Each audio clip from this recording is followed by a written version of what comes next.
Okay,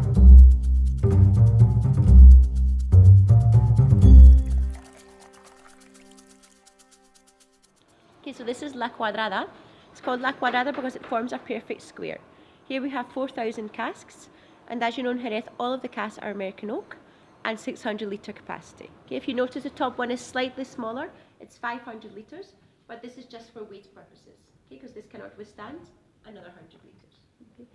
As you know in Jerez, one of the unique things we have is that we never use new wood. Okay, like other wine regions, Rioja, Bordeaux, or the best wines go into new oak. Here is completely different. Okay, you have to remember that sherry wines are white wines. They're minimum 2 years in cask, so if you were using new wood, it would completely overpower the character of the grape. So here we try to make the cask last as long as possible so that we have old wood. So as I said before, we have a cooperage on site and we're constantly repairing the cask to make it last as long as possible. Usually from one cask we can get about 30 years maximum. Okay. Obviously you get to the point of the cask where it can no longer be used, completely done. So we do have to buy in new casks. So we buy the oak from the US, they're made here in Jerez, and then we have to have what we call the seasoning process. So we take the cask, we take the young wine from this year's harvest, we let it ferment within the cask. So hopefully during fermentation it extracts a lot of the harsh character of the wood, and then we leave for 3-4 years depending on the year.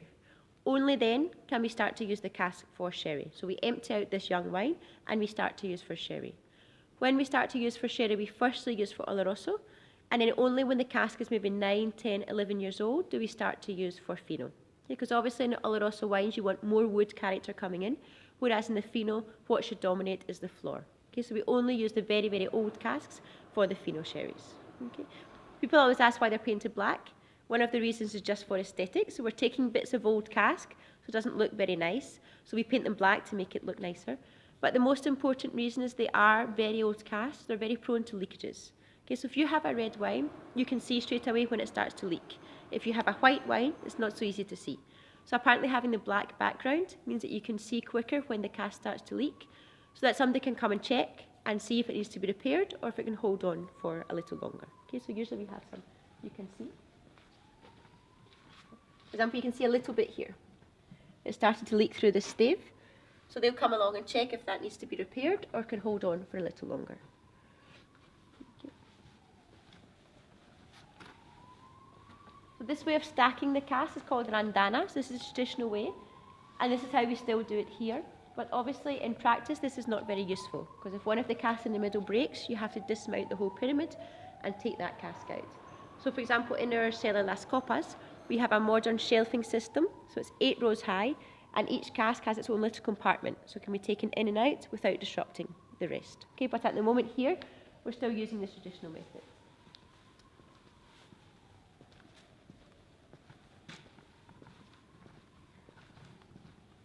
Okay, so here we can see how we're blending the wines in recent years. So traditionally, so you know the Solera system, so you're constantly blending, running the scales.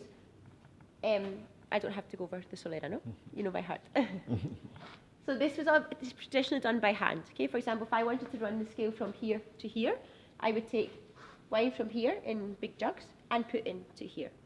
Nowadays, it's a little more technical. So we have this piping system. So we have these pipes, they have special stainless steel heads, and this is what we use to run the scales. So for example, imagine that I'm going to run from here to here. So I would use my pipe, I would take out the amount I need from here, usually maximum 1/3. It goes underground to another cellar where I have a stainless steel deposit. Okay? Then I go to this cask, I take out the exact same amount underground to the same deposit. Then I go to here, same amount underground to the same deposit. So I pipe out the whole of this row. They all go to this deposit where they're going to blend together naturally, and then from that deposit, put back in here, here, here, here. Okay, so traditionally we were blending this way, whereas nowadays we're blending first this way and then this way. Okay, so you know in Jerez it's opposite of other wine regions, we're always looking for this homogeneous, even product. So this is just a more modern way of getting something even more constant.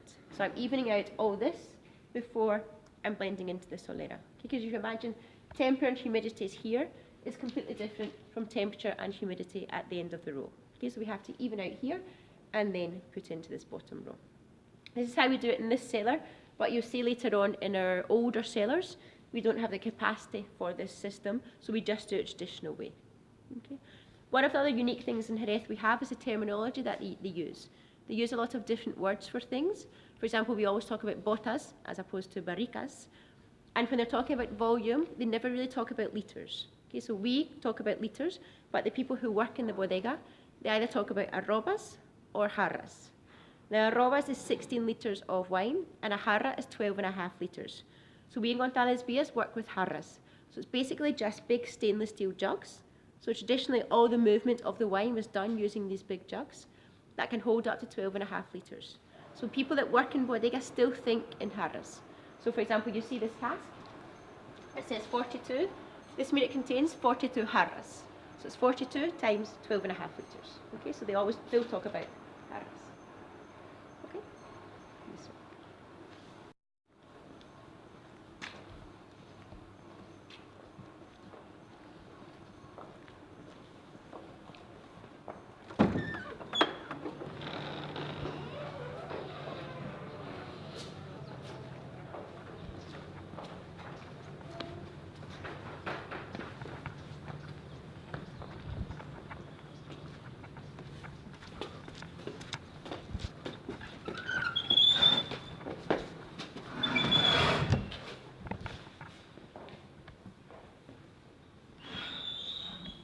Okay, so this is our library.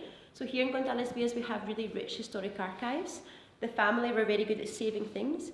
So we have all the order books from the beginning of the company, all the inventory books, lots of letters, lots of documents which are very important to the company, but also to Jerez and how the industry has changed and grown over the years, etc. So this is our library where we keep all of these documents and old typewriters, old portraits, etc.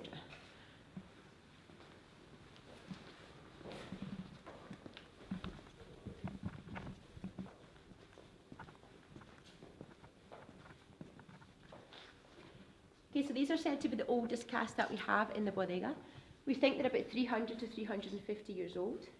They were given to the founder by the Duke of Medina Celi, which is a very rich family here in Jerez. You see he has his statue here. When he gave them to the founder when he started the company, we think they were already about 150 years old. Okay, so we calculate 300 to 350. You can see these are different. These are cherry wood, whereas nowadays we always use American oak. Okay. One of the main reasons we started to use American oak was it was good business. We were trading with the US, we would send over wine and they would send back oak. However, over the years we have carried out a lot of experiments. We've used some Spanish oak, we've used some Eastern European oak, French oak, all different types. And we've come back to the consensus in Jerez that American oak is the best for the aging of the sherry wines. Okay, it's a very slow aging that we want with the wines.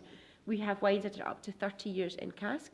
And also the size of the pores for the oxidization of the olorosos, the creams, etc. Okay. In these casks, when they were first given to the founder, they already had a very old solera of Amontillado, which we've continued today. And this is why our 30-year-old Amontillado is called Del Duque, the Duke. Okay, so it's named after these casks. So as you know, with the solera system, you never break the system. You just keep going, keep going, keep going. So in theory, within that one glass of Del Duque, which you'll taste later, you could have some particles from way back 350 years ago. Okay. Now this cellar is called Apóstoles, the apostles or the disciples. The reason being that when the Queen came to visit back in 1862, when we made La Concha, she asked to see a pressing of the grape. The problem was she came in October, and in September the harvest was completely finished. Okay, so there was no more grapes left to press, but obviously was the Queen of Spain, so we had to find some way to fix this. So the story goes that the González family went through Jerez collecting in grapes that people had in their gardens, so they have them for a pergola, for shade, brought them back to the cellar and carried out the pressing of the grape in front of the Queen. Now obviously this must was never going to be used, it was random grape varieties from people's gardens. So they bought this huge cask from Germany actually, and they filled it with all the must that they managed to get from the grapes, from the pressing, sorry. Now they managed to get the equivalent of 33 casks worth of must, which they put in here, which is 16,500 litres. Okay. Now, due to the coincidence that it was 33 casks and that Christ died when he was 33, people started to call this cask El Cristo, okay, the Christ. Now, the name became very famous in the company and in Jerez in general, that a few years later, the family decided to put in his 12 apostles to keep him company in the cellar. Okay, so we have 12 casks. They're each named after one of the apostles. And if you notice at the end, we have Matthias, who wasn't an official apostle. He would be number 13. The reason being that we traditionally used to have Judas Iscariot, but that according to the story, he was such a bad influence that he turned the wine into vinegar. So we had to take that away and put in Matthias. Okay, I don't know if this is true, but we no longer have Judas Iscariot. Okay, so this is where we started to make a very old palo cortado, which is why our palo cortado is called Apóstoles. Okay, so it's named after these casks. In this big cask, we've never emptied it, so technically it still has some of that mush from way back in 1862.